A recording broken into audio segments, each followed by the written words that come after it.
Hello, hello, hello. Welcome back to the page and YouTube channel. My name is Tumeka Hankerman, and this is my page, The Anxiety Princess, where we're talking about everything that has to do with mental illness. We're basically tapping into our emotions in order to determine what has caused our mental illness.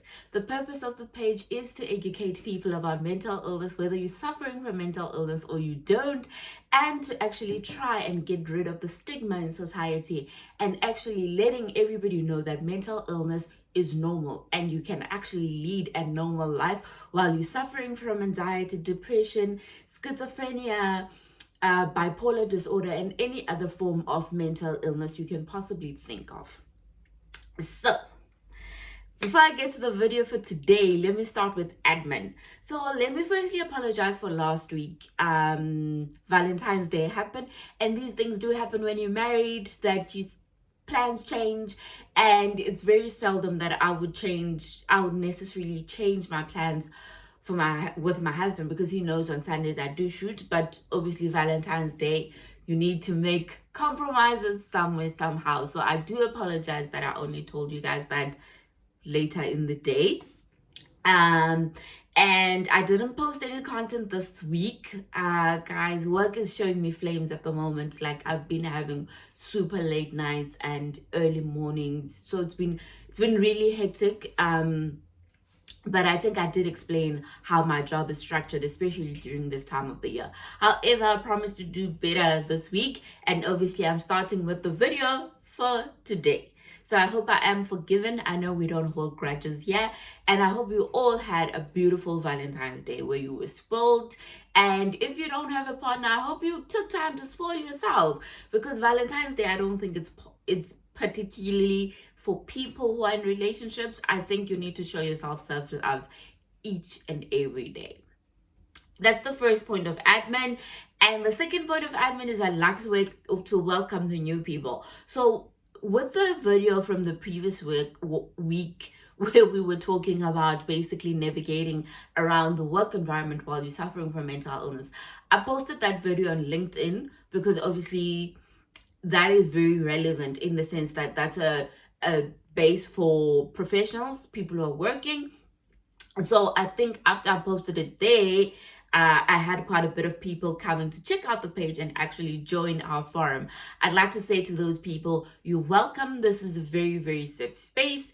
I'm just sharing my experience. I'm just sharing things I've learned in this journey for the past 2 years. It's almost 2 years now since I've been diagnosed with anxiety.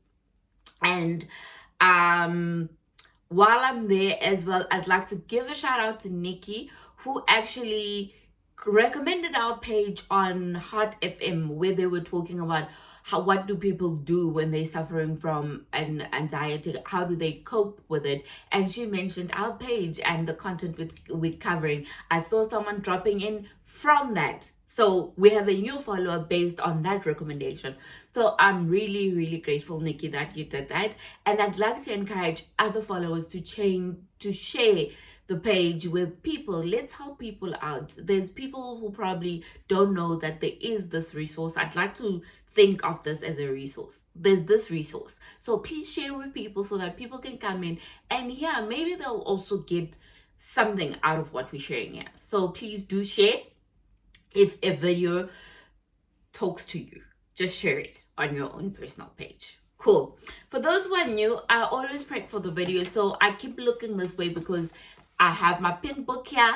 So I always just jot down the points that I want to cover so that I don't forget anything. So yes, there's a lot of effort that goes into these videos. I take you guys very seriously. Cool. And then just with regards to disclaimer, I would like to say to the new people, please do note that I am not a psychologist, psychiatrist, doctor, or any form of whatever that has been trained to deal with mental illness. I'm purely someone who was diagnosed with anxiety in March of 2019, and I have learned to actually accept that this is part of me and just find ways to actually navigate my life with it as part of my life, because I do not know when it's going to leave me. I am currently on antidepressant. I do take sertraline each and every day in order to function, and in order just to try and restrict and limit the amount of panic attacks I could possibly have in a day. So please do not let this forum be a substitute of your other responsibilities that you need to do, which is one, going to the doctor and actually getting the diagnosis that there's nothing physically wrong with you, however there's something mentally wrong with you. And when I say something mentally wrong with you, I'm not saying that you're crazy. I'm just simply saying the doctor is going to tell you that there's a chemical imbalance that has been spooked in your head, hence you are dealing with this. People with anxiety, people with mental illness are normal. So that's your first responsibility. Your second responsibility is for you. So please attend your counseling sessions. Counselors and psychiatrists and all those people, they have been trained to deal with such things, and they'll basically be prompting you even more to think about all other emotions that I possibly haven't covered, in order for you to determine, is there anything that you're supposed to be working on. And they'll also provide for English. They'll also provide you with some techniques that you can possibly use in order to to cope, breathing techniques, relaxation techniques, and things like that. I have shared those things in the channel because those are the things I went through, and those are the things that helped at that particular point in time. So please don't let this be a substitute for your responsibility that you're supposed to be doing. This is just a platform to share things that have happened to me. This is a platform to show you can have a normal life. This is a platform to show you and equip you with some skills that you could possibly use that have worked for me to actually get me to this point where I'm comfortable about talking about my anxiety. Cool. So what are we talking about today? So the video for today is to just, I know I've spoken about how I went through doctors, how I went through digging deep in terms of my emotions to the point where I actually accepted my mental illness. However, it does not mean that because I have accepted my mental illness, I like it. I don't. Like, if God could take it away from me at any day, I'll be grateful. I don't like living with anxiety, but I've had to not let the hate I have for it take over how I'm supposed to lead my life. So today I'd like to share things that I don't like about living with anxiety. And the reason why I decided to do this video actually is because I know there are some people who had recently had their first panic attack and they're already hating their life. And they believe that, they're doomed, this is the rest of their life. And I just want to tell you, these things that you're experiencing, they're basically normal. They're part of what is happening to you. And unfortunately, I can only speak to anxiety because that's what I have. But I do think there are some similarities somewhere between anxiety and depression, or any form of mental illness. There is some sort of similarities in terms of physical, emotional, and all those things. So you can possibly take something away from this. And this video is not limited to people who suffer from anxiety. There are some things that I don't like about living with anxiety that people who don't suffer from anxiety do to me, basically. So the first thing that I do not like about living with anxiety is the unexplained feeling of fear of the unknown. So anxiety is being scared of normal. Okay, let me put it this way. Let me explain the difference between someone saying I'm anxious and a normal person saying I'm anxious, and a person suffering from anxiety when they say I'm anxious. There's differences. So when let me stop saying normal. When a person who doesn't suffer from mental illness say I'm anxious, they usually know exactly what they're anxious about. It could be something that's going to happen to them. Maybe they're giving a speech, maybe it's their wedding day, maybe they're supposed to talk in public, maybe they go on a date. So there is something that is making them anxious, and they know exactly what it is. They can pinpoint it. So that thing that is coming is making them anxious. Now there's me. When I say I'm anxious, there is no proof that there's something happening. All right? I could possibly not be giving a speech. I could not be getting married. I could not be going a date, but I feel anxious. And there is no proof as to what is making me anxious. So that is the difference between people that don't suffer from mental illness and people that suffer from anxiety.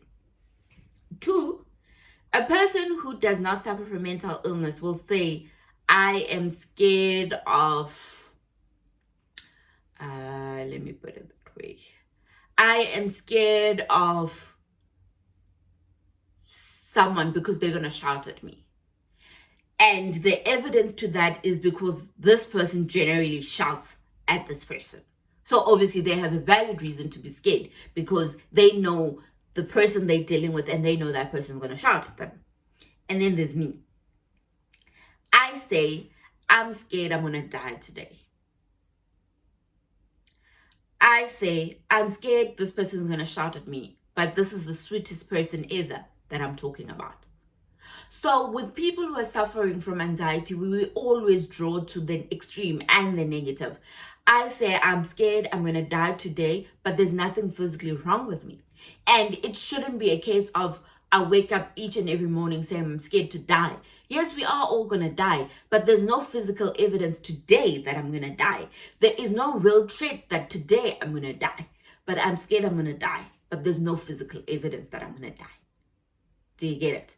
So now you're trying to explain it to someone who does not suffer from mental illness that I'm scared I'm going to die. They don't understand. So that's why I'm saying it's the feeling of the unknown, because you don't know why you're scared, but yet you are scared. So that's the first thing. It's really like, and it makes it so difficult because you can't explain it to people around you. And I think that's where people who don't suffer from mental illness automatically concludes that people who suffer from mental illness are crazy. Because if I try to explain to you what I'm scared about, you could possibly come to the conclusion that I am crazy. Because it's unexplainable what I'm feeling. And that's basically what I want to say to people who are new to the mental illness game, that you can't explain it. And don't feel so ashamed or crazy when you can't explain it to people, because you can't possibly even explain it to yourself. So you're scared of just going outside because you think there's real danger outside. Sometimes there is physical evidence that there is danger outside, but most of the time there isn't evidence. I could possibly be scared of going outside to my own balcony. What could possibly happen between my sliding door and my balcony? Maybe something could possibly happen, but there's no real danger in my balcony unless there's a sniper standing somewhere ready to shoot me. But I'm already concluding that there's a sniper somewhere ready to shoot me. But now try to explain that to someone, that I'm scared to stand on my balcony because there's a sniper waiting to shoot me. Sounds crazy, doesn't it? So that's the first thing I don't like about anxiety, is the fear of the unknown with no real evidence that the worst could possibly happen. It's normal. It's normal to feel that way. And you can't explain it to people. You can't explain it to people because you can't explain it to yourself either. That's the first thing I don't like about living with anxiety. Cool. The second thing that I don't like about anxiety, and I think this one is more intense, having to take a pill each and every morning in order to function. I hate it. I really hate taking a pill. But I do know that I can't not take the pill, because then I'm already setting up my day for failure, basically.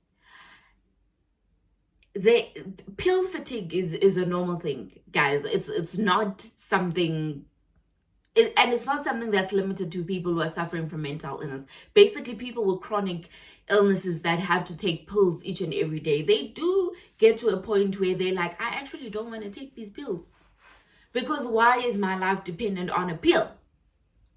But the sad thing is, you need to take that pill, because if you don't take that pill, you're physically impacting yourself. That's the sad thing. There is a lady who did a video about pill fatigue. I believe she She was diagnosed with HIV, and she basically takes the HIV drug, and she did a whole video about pill fatigue. It's a real thing, guys. I put my pills on the side of my bed, and every time I wake up in the morning, I take it and I take my pill.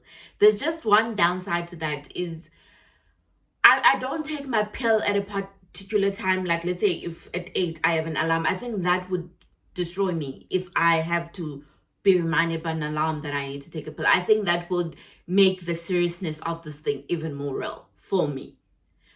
So what I do is, the first thing I do when I open my eyes is to take my pill. But here's the thing. I sometimes take the pill around 6, 7. And maybe I've gone to the bathroom to go pee, and I come back and I take the pill. And then I fall asleep again. And then I wake up. And then now I need to retrace my steps as to whether have I taken the pill or not. And I've never had a situation where I actually take the second pill, because obviously that is overdose. But I think when I don't know if I've taken my pill, I end up not taking it. But luckily for me, I know my script runs out on the 16th. Or every month on the 16th, my script runs out. So I usually just go and count the number of pills that I have left and know that on the 16th, I'll be taking my last pill. So if I haven't taken my pill, I do have a way of tracking as to whether have I taken my pill or not. I do suggest, if you are new and you've recently undergone the route of taking medication, is that yes, for the first few times, that maybe do set the alarm just so to remind yourself that you need to take a pill. But as soon as you know that you need to take a pill, you sort of don't need the alarm. I think I had the alarm for like a month.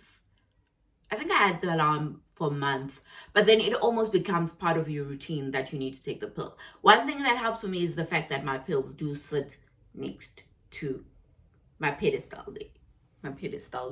That's my side of the bed. So my pills sit there, and then every morning I take my pill.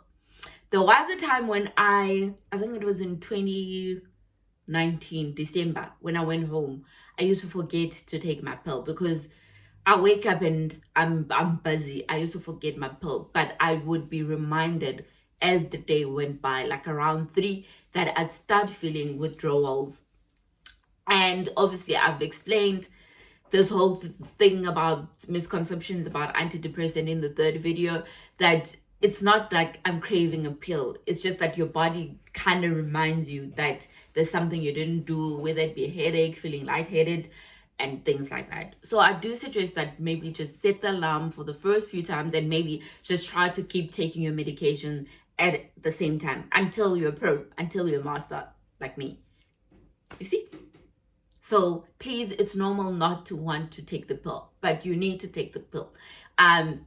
And remember, when you are tapping out of your medication, you can't just stop taking the medication. You need to gradually decrease your dose. And I do suggest that you speak to your doctor before you start tapping off your medication. I did say I want to tap off my medication this year, but I haven't taken that route as yet because of the work demand. I don't want to do busy season and tapping out of medication. I don't think I'll be able to cope with both. So I'll see as things gradually, work starts getting better, I'll think about talking to my doctor about tapping off my medication.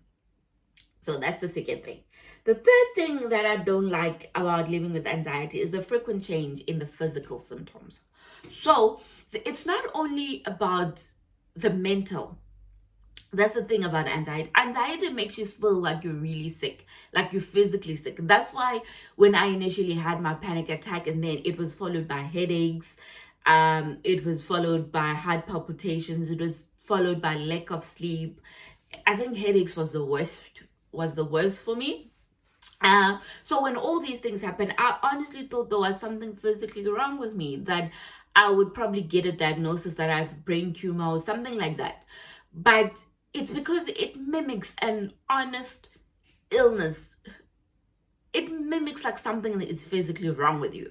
That's why I do encourage you to go to the doctor to get all your tests, so that the doctor can rule out anything physical with you, so that whenever you have something physical, whether it be a headache or whatnot, you know, you don't jump to the extreme as to what's happening with you. So for me, I kept having new physical symptoms, like where something is happening with my body that shakes me. It starts with headaches, and then I had brain zaps, and then I had tingling sensations, and I had tummy aches. But the funny part about the physical symptoms of anxiety is that you can almost tell that there's nothing really wrong with you because they're not intense. Like you get a tension headache, that's basically your bandaged headache where it's just so here. It's bearable. It's really not painful. It's bearable. Your tummy, it's like it's like it's cramping, but not a cramp. It's like it's a sore thing, but it's not very sore. Let me put it that way. You get a tingling sensation where it feels like your hand, there's something crawling through your body. Things like that. I used to have the pain just above my breast, which was like a stabbing pain. I won't lie to you, it was bearable, but it was just annoying. That's basically the physical. So for me, the thing that I hate about it is that for the first couple of months, I usually had something new coming, and I always had to tell myself, like, it will go away. And because I took 2 months before I went on medication, like I used to have all these physical symptoms, but the minute I started taking my medication, they gradually went away. The one thing that is still there is headaches. I get headaches every day. And brain zaps.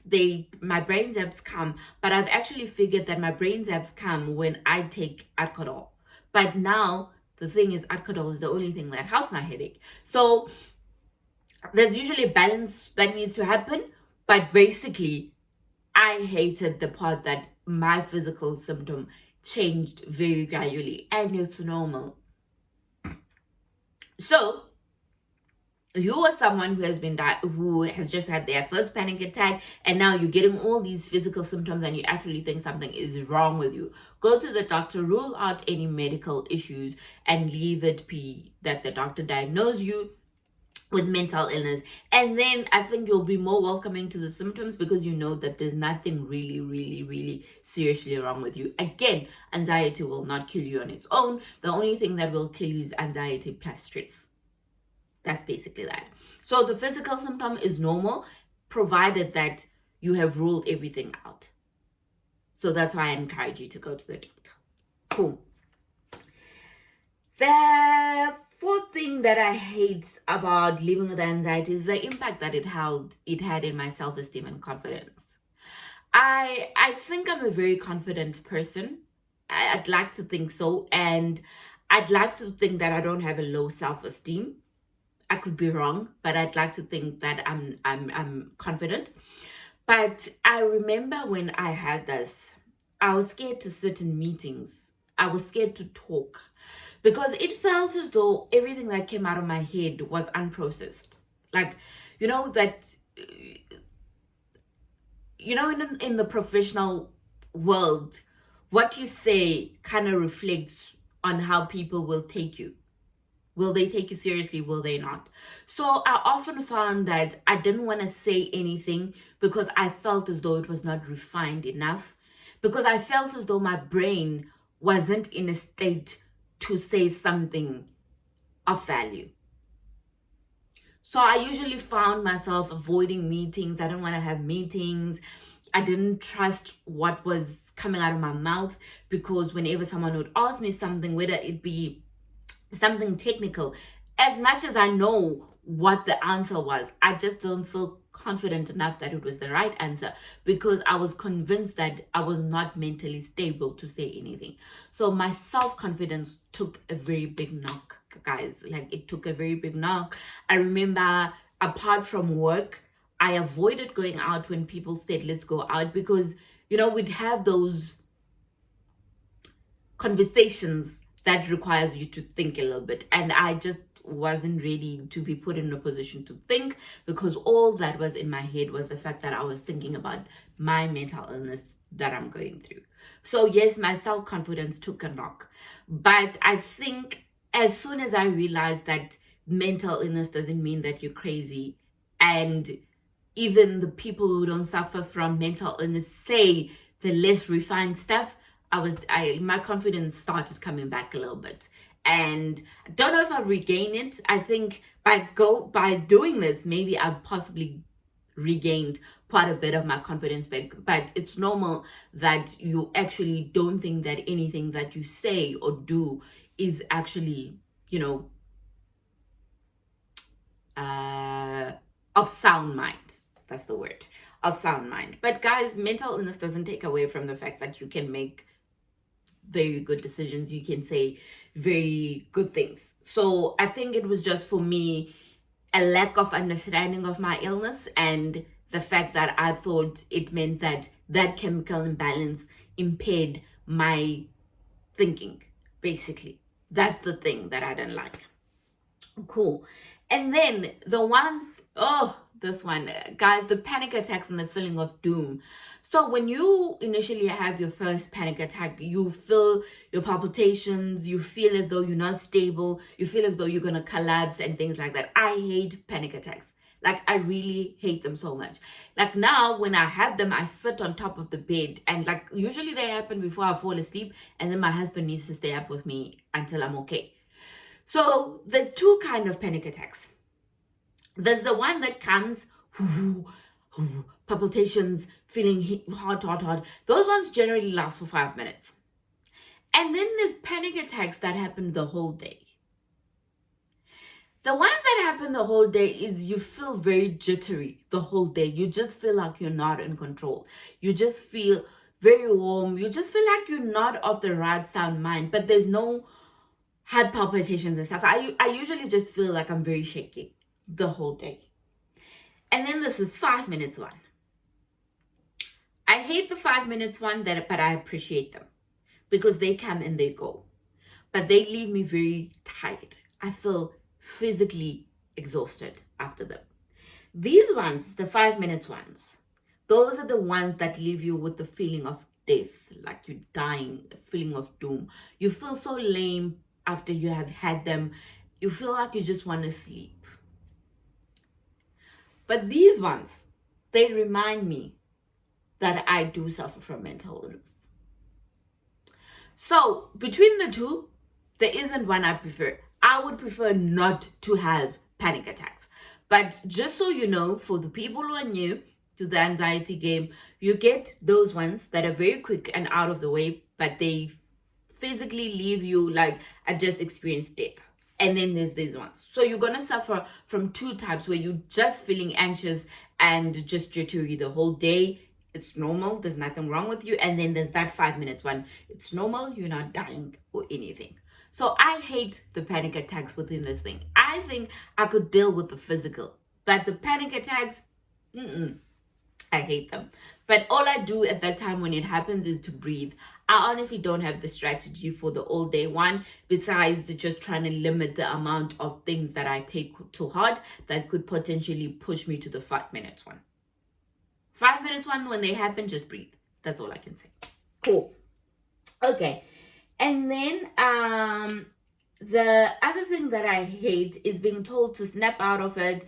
Don't worry too much. It's all in your head. Now, that's a person who doesn't suffer from mental illness telling me, snap out of it. It's all in your head. You think too much. Like, how do you say that to me? I'm not doing it on purpose. Guys, stop saying to people who suffer from mental illness, snap out of it. It's all in your head. Yes, it's all in my head. Because I have a chemical imbalance. And there's nothing possibly I can do to restructure the thoughts in my head in order for them to just stop making me feel this way.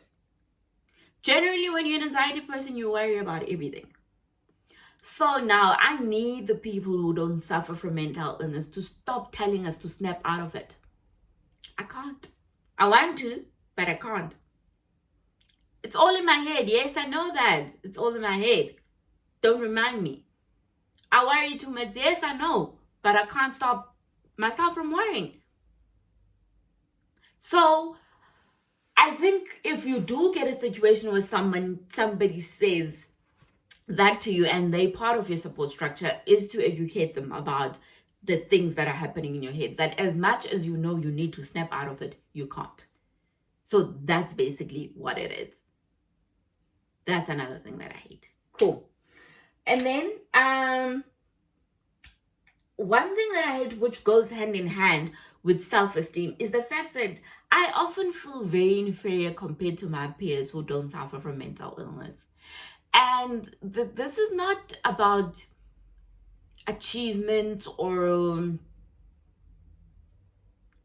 that they have money or that they're well off or things like that. This is just about the experiences of life. I don't do adventurous things. Like I can't possibly go bungee jumping. I can't fly off a plane. I can't do those things because my anxiety won't let me. Because those things pose real danger now. Do you get it? So I often feel like my experiences are very limited but compared to what my peers are getting up to. I can only do things that I can control. So if now I need to go jump out of a plane, that's been controlled by someone who I'm jumping out with. If I need to go bungee jumping, that's been controlled by a rope. Like things like that. Do you get me? So I often feel as though my experiences are very limited because obviously I can't do those things. But I always say I was never that kind of a person anyways. Like before I even had anxiety, I don't think those things are me. I'm more of your afternoon tea kind of person. Those are my adventure. Like that's me. I'm more of going to do my nails. That's me. So I'm not like the hiking, that kind of adventure. I think that's where me and my husband are opposites. He likes that stuff, and unfortunately, I can't do that stuff with him because now I'm scared. But I generally don't think I would have done them anyways, even if I didn't have anxiety. But obviously, when now you get to a situation where your friends, your group of friends, and they do those things, you often feel left out because you don't do those things. So I often feel as though my experiences in life are very inferior compared to my fears. But that's a story for another day because I still need to make a video of FOMO, the fear of missing out, when you have anxiety. So I think that's that. And I think it's sad because you often find that when you are in those circles with your friend and they've done this adventure together, you feel very left out and people can't stop talking about things just to accommodate you. But luckily for me, the friends I have don't do such things. So we're all in this together. Like I just try to incorporate them in the things that I do. Afternoon tea, picnics, that's my vibe. That's more the things that I do. So don't feel inferior to your peers. I think I have no clue what just happened. My video stopped recording and my phone has been doing this quite a bit now. So I don't know if I need to take it in or whatever. But what I wanted to say was don't feel inferior. It's normal, but I would suggest that you start exposing your friends to your life as well. Like, yes, you're gonna miss out of all of those, but I'm pretty sure they'd want to know the things that your mental illness can accommodate. So I usually just host my friends for picnics or afternoon tea or whatever the case is, so that you actually just fit in some way, because these are your friends. Not that I'm saying you need to strive to fit in. No, don't do that. But if these are your friends or support structure, they will be welcoming to do the things that you like as well. So don't feel any inferior. It's normal. Cool. The second last thing I hate about mental illness is the emotional roller coaster. Wow. Whoa. You wake up feeling so happy that nothing is gonna get to you today. I come out of the shower and I'm feeling sour. Oh, that rhymes. The unexplained change in emotions is basically linked to your thoughts. I've figured it's linked to my thoughts because I'd wake up not thinking and go to the shower and start thinking about all the things that could possibly go wrong in my day, and that constantly changes my mood. And then something would happen again to make me happy. Usually that's my husband. He would do something that makes me laugh, and then my mood changes again. I generally am not excited about things that are gonna happen. I'm really not excited anymore about things, especially if I need to go outside and attend something. I'm not excited about it, but it just leaves me in a state of being so anxious that I just wanted to go and get done with it and be over. So emotional roller coaster, it's normal. Like, I think you just need to let the people around you know, and once they know, they pretty accommodating. So if you start feeling moody or whatnot, I'm not saying now just be moody out of the green, guys. Like, honestly, out of the blue, don't just be moody to people. Don't use your mental illness as an excuse, basically, for you to be moody and funny to people. You don't need to be mean just because you suffer from mental illness. But emotional roller coaster is normal and it's unexplained. You wake up feeling on top of the world, nothing can get you down. 2 minutes later, something in your head has happened and it has gotten you down. It's about how you get up from that, honestly. And the last thing I hate about anxiety, and this happened a lot in 2019, the fact that for me, the bad days are the normal days. Let me explain it. So, when I had anxiety, when I started having my panic attacks, for me, it shifted to the fact that a normal day was the day I have a panic attack. When I didn't feel anything physically, it didn't feel normal to me. I needed almost a reminder each and every day that there is something mentally wrong with me. There's that mental imbalance. For me, the days when the headache didn't come, I patiently waited for the headache to come. Because for me, that was my new normal. The bad days were the normal days. It sounds so funny, but I thought the fact that I was not feeling anything wrong meant that something was wrong. I know I am not making a whole lot of sense right now. So, a bad day for me was the day when I had a panic attack. Was the day when I had tingling sensation, was the day when I felt lightheaded, was the day when I felt dizzy, was the day when I had brain zaps. That was normal. The day when I didn't feel anything wrong with me, that was not a normal day. I thought that meant something was wrong with me. I thought, now that is going to kill me. But I have regained my good days. Now, the good days are the ones that I don't have a panic attack. But while you're still learning about your mental illness, you're always going to anticipate and wait for something to happen in the day. And please rest assured, that's a normal day in mental health world. The day you have panic attacks, that's a normal day. Up until you actually know so much about your mental illness, I don't wish this on anyone. I don't wish this one on anyone. I remember patiently waiting and laying in bed, not wanting to go anywhere, just in case it comes. Just in case I start feeling dizzy, just in case I start getting a headache. And it did not make sense to me when I didn't have those things. That was not normal. Then I thought I was dying. But I'm okay now. I'm okay. So now this is my list of things I hate. You could possibly have things that you don't like about your mental illness. Just jot them down and maybe just reflect a couple of months later whether those things are still things that you don't like about your mental illness. Cool.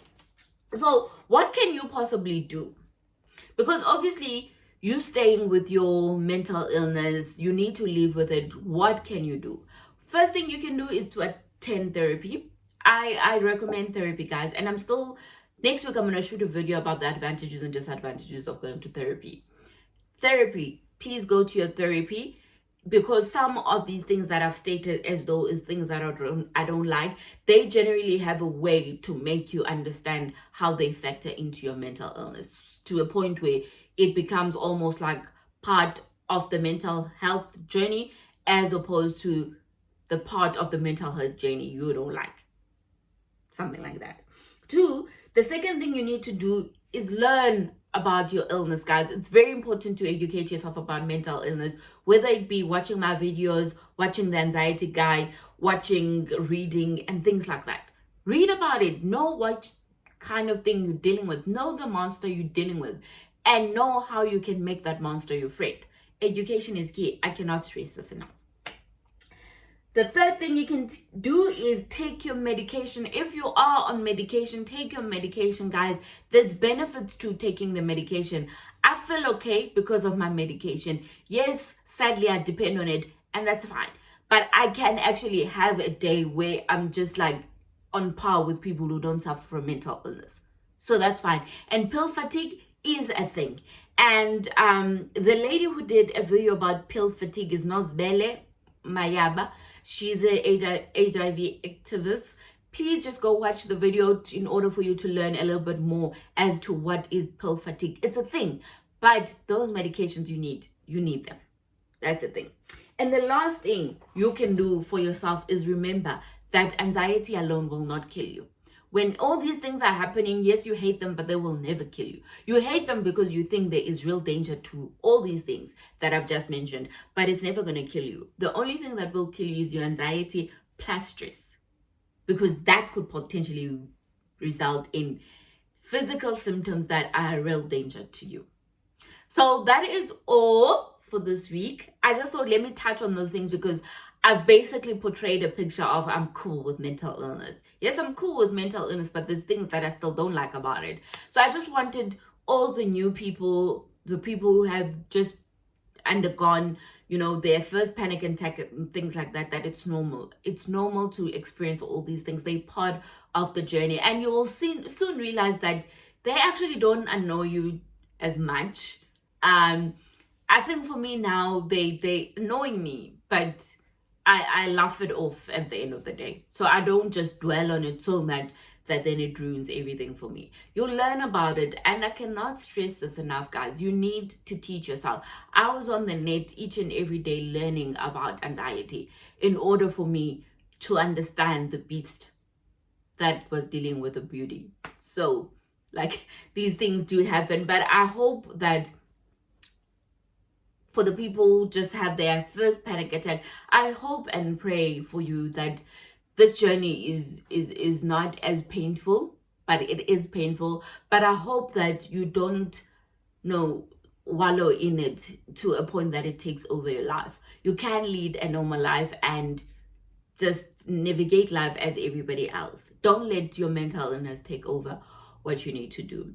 I hope you'll enjoy this video. I will definitely post something this week. I think my Tuesday and Wednesday are a little bit better. I'll definitely post some content for you guys. But if I do not post anything, please just bear with me, guys. I am extremely busy at work at the moment. If I don't, I will see you guys next week, Sunday, when we are talking about advantages and disadvantages of therapy. Yes, I've shared the topic for next week. I'm not going to change my mind. I hope you'll have a beautiful Sunday. And thank you all for following this page. Please continue to share, like, and send to your friends. Recommend your friends to come. If they're not on Facebook, they can catch me on YouTube. And even if you're not on Facebook, you can still access the videos. Just send them the link or something. I hope you'll have a beautiful Sunday with your families. I love you all. Bye.